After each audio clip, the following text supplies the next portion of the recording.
Hola, ¿qué tal? Muy buenas tardes. Les damos la más cordial bienvenida a este espacio de noticias corto e informativo, hoy que es viernes 18 de octubre de 2024.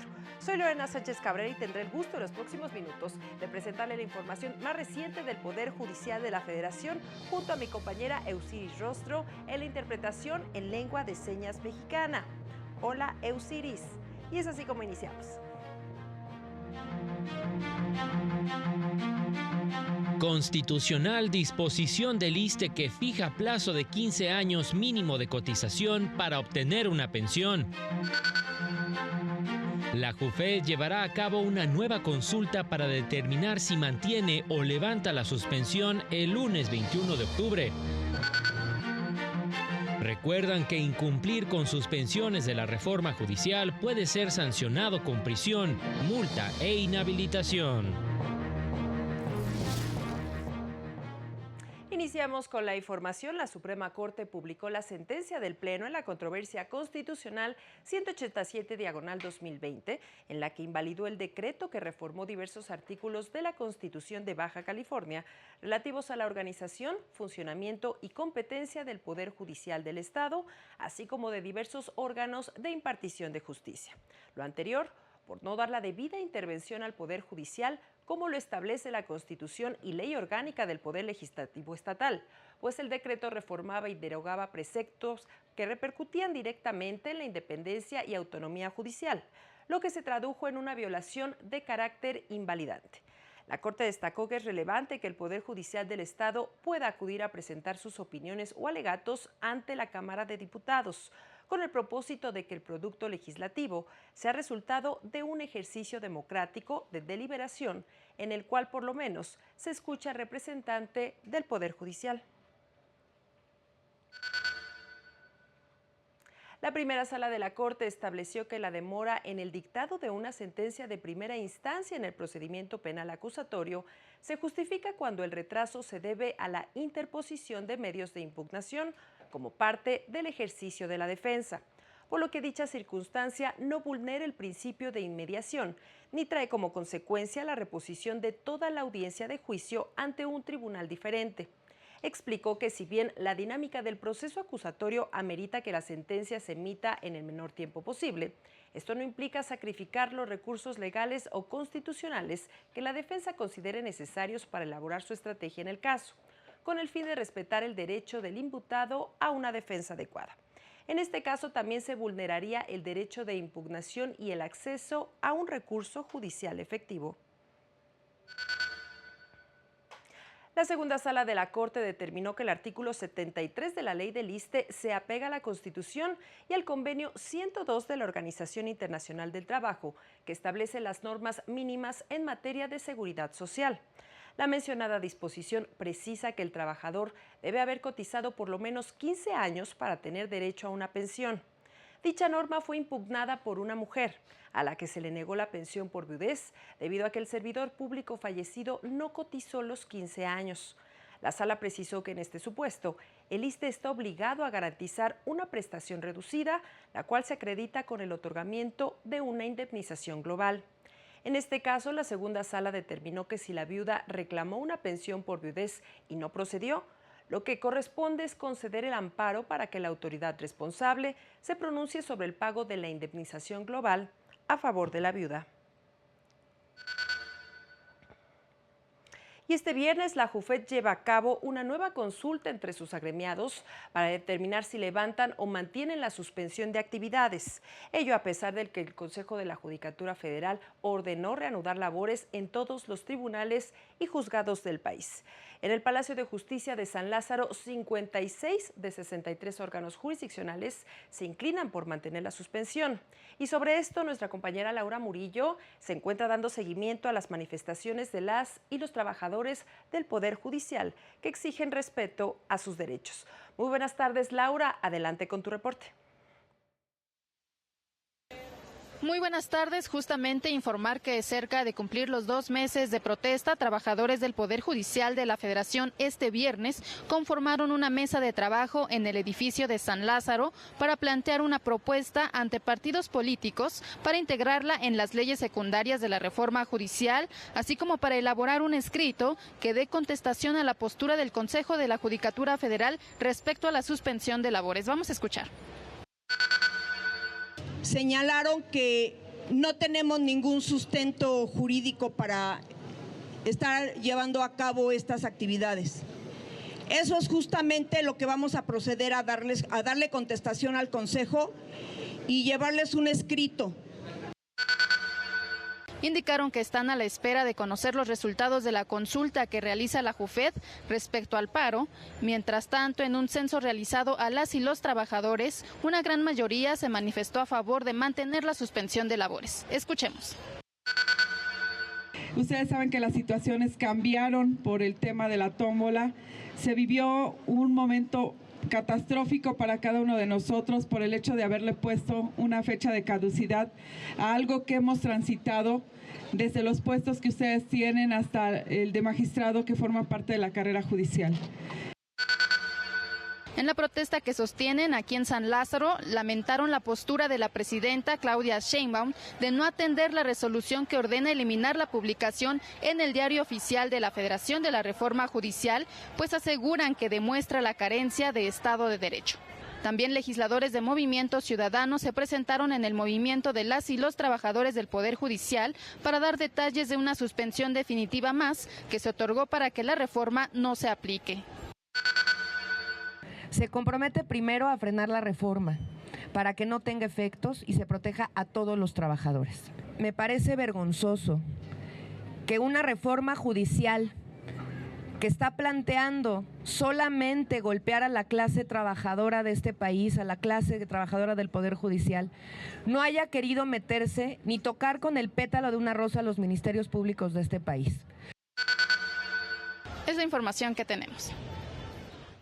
Muchas gracias, Laura, por este reporte. Y justamente la titular del juzgado 19º de distrito con residencia en Veracruz declaró fundado el incidente por exceso o defecto en el cumplimiento de la suspensión provisional concedida en contra de la reforma al Poder Judicial, la cual fue concedida el 12 de septiembre y notificada a la Presidencia de la República y al director del Diario Oficial al día siguiente para que no se publicaran el decreto de reformas a la Constitución en la materia, lo que desacataron.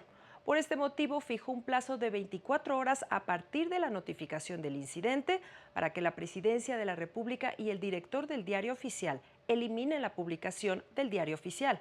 Además, apercibe a los titulares de la Presidencia y el Diario Oficial que de no cumplir se dará vista al Ministerio Público por el delito que establece el artículo 262, fracción tercera de la Ley de Amparo, disposición que establece que se impondrá pena de prisión de 3 a 9 años, multa de 50 a 500 días, destitución e inhabilitación de 3 a 9 años para desempeñar otro cargo, empleo o comisión públicos al servidor público que con el carácter de autoridad responsable en el juicio de amparo o en incidente de suspensión no obedezca un auto de suspensión debidamente notificado, independientemente de cualquier otro delito en el que pueda incurrir. Por otro lado, ante la declaración de la Presidenta de la República de que no acatarán lo determinado en el incidente de eliminar la publicación de la reforma judicial del Diario Oficial, la JUFED manifestó su rechazo a ello, indicando que la ley no faculta a las autoridades para cumplir de manera discrecional con lo dictado en un fallo judicial, lo que implica un grave riesgo para la protección de los derechos de los gobernados. Agregó que en un país democrático y con Estado de Derecho, las objeciones a los fallos judiciales se combaten a través de los medios de impugnación y no con amenazas de denuncias en contra del juez o jueza emisor, lo que refleja que en nuestro país se ha roto el orden constitucional y el Estado de Derecho. El abogado constitucionalista Raúl Andrade Osorio informó que en representación de la Fundación Iris en promoción y defensa de los derechos humanos, presentó ante la Suprema Corte una controversia entre órganos del Poder Judicial de la Federación. derivado de la inobservancia por parte del Consejo de la Judicatura Federal de la suspensión otorgada por el juez segundo de distrito en Colima, que ordenó no implementar la reforma judicial y no entregar al Senado la lista de plazas disponibles de jueces, juezas, magistrados y magistradas, lo que permitió llevar a cabo la insaculación para elegir los cargos que serán puestos a votación. Indicó que solicita al máximo tribunal tomar medidas para que el Consejo de la Judicatura Federal cumpla con la suspensión. Y durante un foro organizado por la Escuela Federal de Formación Judicial, se advirtió que la reforma judicial es regresiva en diversos aspectos, incluido lo relativo a justicia abierta. Precisaron que hoy en día, por transparencia, se puede acceder a todas las sentencias de los órganos jurisdiccionales federales y las sesiones de la Suprema Corte y tribunales colegiados son públicas, lo que está en riesgo con la reforma. Tal vez no haya habido la difusión necesaria para que las personas sepan que por transparencia, pues prácticamente todas las sentencias del Poder Judicial de la Federación, todas las sesiones de los tribunales colegiados de circuito en el país, las propias sesiones de la Suprema Corte de Justicia de la Nación se dan en vivo, se transmiten en vivo, es decir, qué cosa más abierta que la deliberación se da en vivo delante de las personas. Precisaron que la reforma tampoco contempla espacios de participación para la ciudadanía en el proceso electoral ni en los comités de evaluación, lo que dificultará el ejercicio de su voto, pues difícilmente podrá conocer a 300 perfiles para decidirse por 41 potenciales juzgadores. Hay aspectos regresivos en términos de democratización y acceso a la justicia, como es todo el tema vinculado al amparo, ¿no? Por ejemplo. Creo que, por ejemplo, hay ciertas áreas de oportunidad, no necesariamente a nivel federal, por cómo se están dando las cosas. Para ser honesta, pues todo se está legislando al vapor, sin ninguna participación ciudadana, sin ninguna manera de contribuir, poder aportar ideas y propuestas para justamente ampliar este acceso a la justicia. En otros temas, la Sala Regional Especializada del Tribunal Electoral sancionó a la diputada federal por Morena, Julieta Andrea Ramírez Padilla, al acreditar que vulneró las reglas de difusión del informe anual de actividades por la pinta de bardas y espectaculares con publicidad de su segundo informe en Baja California, fuera del periodo permitido. Por ello, dio vista a la Cámara de Diputados para que emita la sanción correspondiente y multó a la empresa contratada para colocar dicha publicidad. Toda vez que el plazo para retirar la publicidad era el 1 de noviembre de 2023 y 3 bardas se mantuvieron hasta el 25 de enero de 2024, con lo cual excedió la temporalidad de 5 días establecidos en la normatividad. Por su parte, la Sala Regional Guadalajara revocó parcialmente una resolución del Tribunal Electoral de Chihuahua con la que había acreditado que el presidente municipal de Ojinaga incurrió en violencia política de género hacia una funcionaria del ayuntamiento. Lo anterior para efecto de que el tribunal local analice los hechos denunciados con base en los elementos configurativos del tipo administrativo que se contempla en la norma. Lo anterior se ordena toda vez que la resolución estatal analizó solamente los 5 elementos de la jurisprudencia 21 del 2018. Por tanto, se propone revocar el fallo de forma parcial para que se revise el supuesto de violencia acorde a la directriz de esta determinación federal. Seguimos con información electoral. La Sala Regional Ciudad de México confirmó la extinción del partido político local Encuentro Solidario Guerrero tras no alcanzar el 3% mínimo de los votos en los comicios locales de junio pasado, tal como lo determinó el Tribunal Electoral del Estado. Se trata de uno de los 8 partidos locales de Guerrero que perdieron su registro por esta misma razón. México Avanza, Fuerza por México Guerrero, Partido de la Sustentabilidad Guerrerense, Alianza Ciudadana, Movimiento Laborista Guerrero, Partido del Bienestar Guerrero y Regeneración. La autoridad responsable sí emitió un pronunciamiento de fondo debidamente fundado y motivado, atendiendo la totalidad de los motivos de disenso enderezados en la instancia local, sin que se advierta que se haya variado la litis inicialmente planteada.